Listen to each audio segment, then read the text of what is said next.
কবরের পাশে দাঁড়িয়ে ভাবছিলাম, যিনি শুয়ে আছেন তিনিও তো আমার মতোই মানুষ ছিলেন। একসময় আমার মতোই হেসে খেলে বেড়াতেন, ছিল তার রঙিন যৌবন, ছিল কত প্রিয় মানুষ। আজকে সব ছেড়ে তিনি অন্ধকার কবরে একা।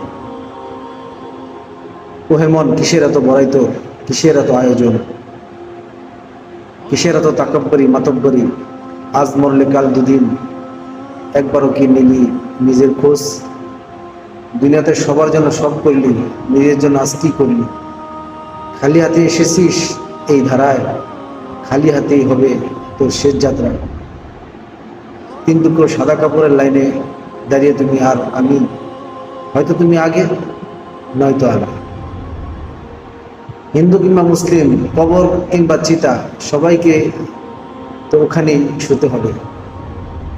এই জন্য সময় থাকতে আমরা আল্লাহর দিকে এগিয়ে যাই।